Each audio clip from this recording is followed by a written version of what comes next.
Doutor Augusto Cury, como que aconteceu um ateu convicto como o senhor, de repente o senhor conheceu Jesus, descobriu quem é Jesus, se tornou um cristão? Bom, eu fui um dos maiores ateus que já pisou nessa terra. Creio que fui mais ateu do que Nietzsche, que escreveu sobre a morte de Deus, e inclusive Marx, que abordou que Deus, a busca por Deus, é o ópio que entorpece a mente humana. É provável que fui mais ateu do que Freud, do que Jean-Paul Sartre e Diderot. Como eu pesquiso uma das áreas que é considerada a última fronteira da ciência, o mundo onde nascem os pensamentos, para mim Deus era fruto do espetáculo das ideias, de um cérebro que não aceitava o seu fim, o seu caos, na solidão de um túmulo. E a teoria que eu desenvolvi como psiquiatra e pesquisador da psicologia, ela estuda o processo de construção de pensamentos e de formação de pensadores. Eu usei essa teoria para analisar como mentes brilhantes romperam o cárcere da inteligência e produziram novas ideias, como Freud, Einstein, Hegel, Kant, Agostinho, e assim por diante. E fui até esse homem mais famoso da história, chamado Jesus Cristo.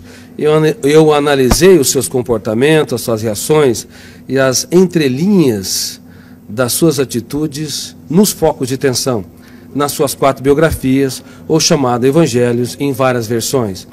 Eu esperava encontrar uma pessoa construída por um grupo de galileus que queriam produzir um herói para romper o jugo de Tibério César, que era o imperador romano.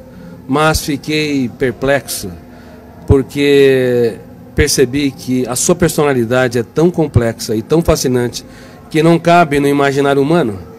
Para você ter uma ideia, no exato momento em que ele foi negado por Pedro, ele olhou para o mais forte dos discípulos, e embora sendo golpeado pelas palavras que bradavam, eu não o conheço, eu nunca andei com esse Galileu, ele não faz parte da história, ele cativou-o com a sua retina e gritou sem dizer palavras.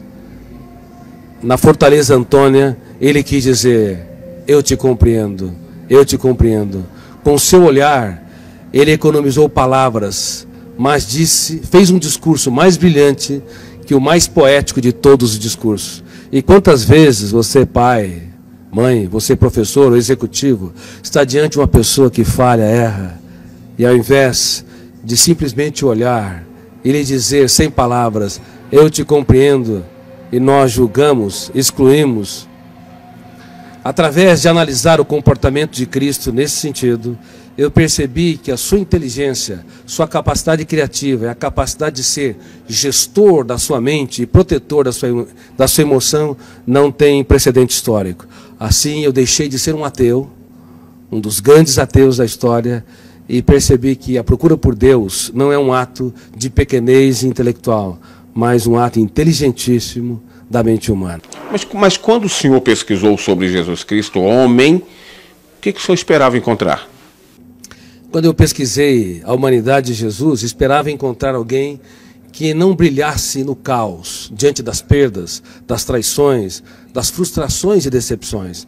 Porque nós temos na psique humana, no nosso córtex cerebral, registrado zonas de conflitos, que eu chamo de janela killer. Killer no inglês quer dizer assassino.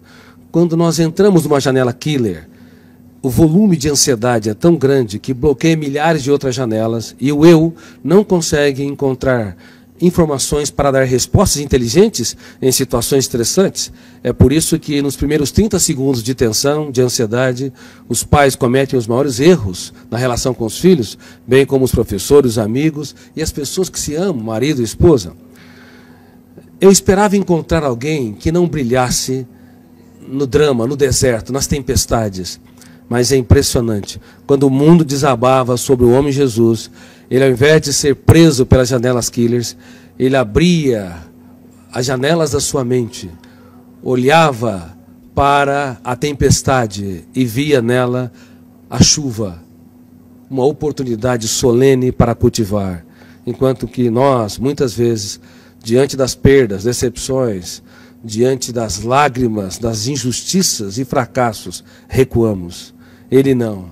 Ele cultivava as flores e usava as suas mãos nesse processo. Muitos querem a beleza das flores, mas não têm coragem de sujar as suas mãos para cultivá-la e irrigá-la. O senhor tem, assim, uma noção do que aconteceu? Porque, na realidade, o senhor é um dos grandes cientistas do mundo, um dos grandes psiquiatras, um dos grandes psicólogos do mundo.